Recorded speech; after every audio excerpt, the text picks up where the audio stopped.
નમસ્કાર, ગુજરાત ફર્સ્ટ ન્યૂઝમાં આપનું સ્વાગત છે। ગુડ નાઇટ ગુજરાત સાથે હું છું પ્રતિપાલ સિંહ। સૌપ્રથમ વાત કરવી છે રાજકોટ ટીઆરપી અગ્નિકાંડ બાદ અમદાવાદ પોલીસે પણ આકરું વલણ અપનાવ્યું છે। અમદાવાદ શહેર પોલીસે ગેરકાયદેસર ગેમ ઝોનના માલિકો સામે ગુનો નોંધ્યો છે। શહેર પોલીસે 4 ગેમિંગ ઝોનના માલિકો સામે ગુનો નોંધ્યો છે। તમામ ગેમિંગ ઝોનમાં સરકારી નિયમોનું ઉલ્લંઘન થતું હતું।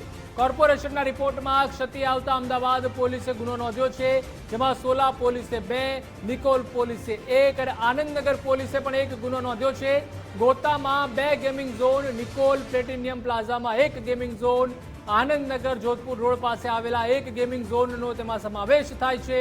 તમામ ગેમિંગ ઝોનમાં ફાયર એનઓસી, પોલીસ પરવાનગી તથા સ્ટ્રક્ચરનો અભાવ જોવા મળ્યો હતો। વધુ માહિતી માટે સંવાદદાતા પ્રદીપ કચિયા જોડાઈ ચૂક્યા છે। પ્રદીપ, રાજકોટ અગ્નિકાંડના પડઘા ન માત્ર ગુજરાત પરંતુ સમગ્ર ભારતમાં પડ્યા છે અને વાત કરીએ અમદાવાદની તો અમદાવાદમાં પણ જે રીતે કાર્યવાહી હાથ ધરવામાં આવી છે અને 4 જેટલા ગેમિંગ ઝોનને સીલ કરાયા છે।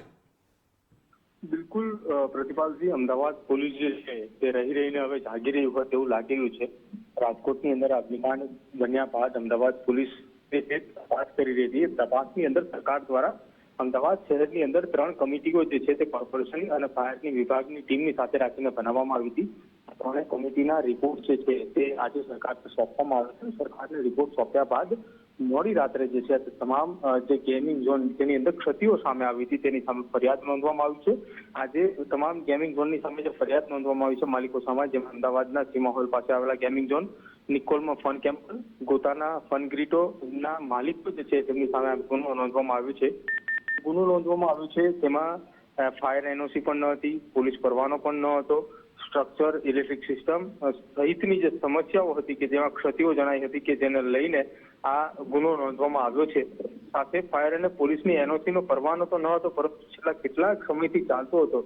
જો વાત કરવામાં આવે તો ગોતાના એક ગેમિંગ ઝોનની અંદરથી મર્યાદિત માત્રા કરતા પણ વધારે પેટ્રોલનો જથ્થો જે છે તે પણ મળી આવ્યો હતો। એટલે કે સમગ્ર બાબતે જે કમિટીએ રિપોર્ટ સોંપ્યો છે તે રિપોર્ટના આધારે ગુજરાત સરકારે જે છે તે કાયદેસરની કાર્યવાહી કરવા માટે સૂચનો આપ્યા હતા।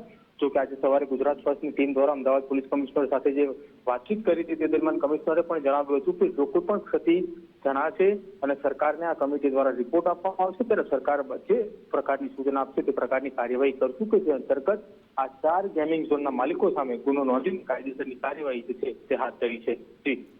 જી આભાર પ્રદીપ, માહિતી સાથે જોડાવા બદલ।